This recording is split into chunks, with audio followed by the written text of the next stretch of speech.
Hidden deep inside ancient prophetic texts, there's this incredible pattern. It's like a code that connects the world's very first empires to our own future. It's called the Babylon system, and that's exactly what we're going to unpack today. So it all kicks off with this really strange puzzle. When the prophet Isaiah was describing the fall of ancient Babylon, he used language that was, well, apocalyptic. We're talking stars falling from the sky, the sun going dark.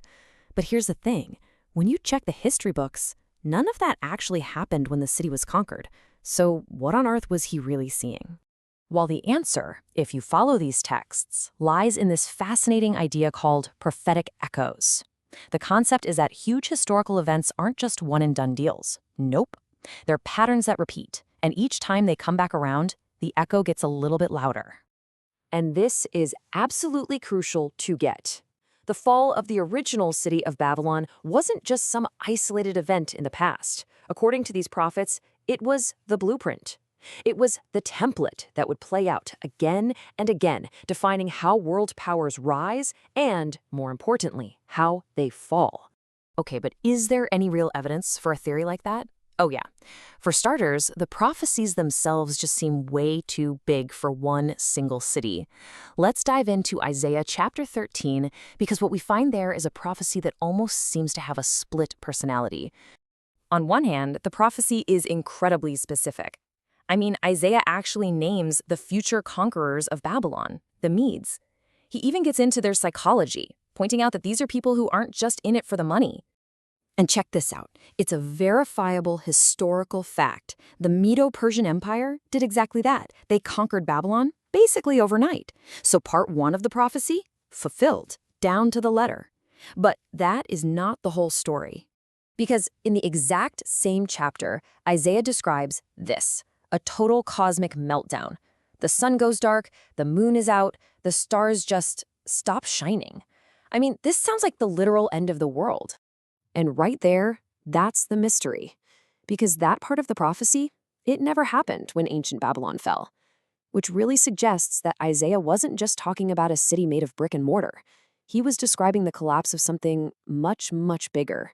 So if Babylon isn't just the city, then what is it? To figure that out, we have to look at how other prophets talk about it. Because this is where the system behind the name really starts to come into focus. The prophet Jeremiah gives us this massive clue. He calls Babylon a golden cup that gets the entire world drunk. He says the nations drink its wine and go completely mad. Now, obviously, this isn't about literal wine. It's a powerful metaphor for some kind of irresistible, corrupting influence that affects everybody. Okay, now jump forward with me several hundred years to the book of Revelation and just listen to the language. It's almost identical. All the nations have drunk of the wine. Revelation is picking up that same exact thread, describing the very same thing. And seeing it side by side like this just makes it crystal clear. You have these prophets, separated by centuries, using the exact same metaphor to describe the same global phenomenon. That's not a coincidence, folks. That's a consistent prophetic theme. They're talking about a system. So here it is. This is the aha moment. Babylon is the name the scriptures give to a world system. It's the spirit of the Tower of Babel all over again.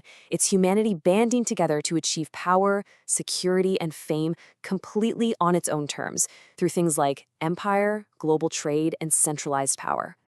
All right, so if Babylon is this global system of wealth and power, what do the prophets say happens when its time is up? When that golden cup is finally full. When this system finally goes down, the collapse is described as shockingly fast. The texts keep emphasizing this sudden, catastrophic economic breakdown. All the wealth, all the power that this global system took centuries to build, it all comes to nothing in a single hour.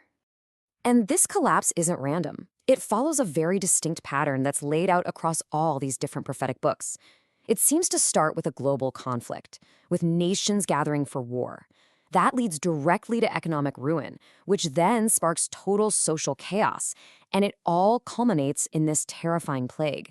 The prophet Zechariah gives this graphic, just chilling description of that final stage. He talks about a plague that strikes with this unnatural speed, causing people's flesh to literally decay while they are still standing on their feet. Their eyes decaying right in their sockets, even as the whole fabric of society is just completely coming apart at the seams. And it gets to the point where neighbor turns against neighbor. It's a final, horrifying breakdown of all human trust and order. So, when you're faced with this incredibly stark prophetic picture of a collapsing world system, what's the ultimate takeaway? Well, the texts don't just predict what's going to happen, they also give a very direct warning. And this, right here, is the crucial call to action. The warning isn't to literally pack up and leave a physical city. It's a call to spiritually and mentally pull yourself out of the value system of Babylon, its obsession with wealth, power, and self-reliance, so that you don't end up sharing its fate. And this presents us with a final, really stark choice. On one side, you've got the system built on human pride, on wealth, on power, which the prophets insist is temporary.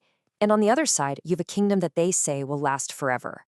So the pattern that these ancient prophets identified is pretty clear. Any human system that's built on wealth and power will always, inevitably, fall. Which leaves us with one final, simple question. What is truly built to last? And where are we going to place our trust?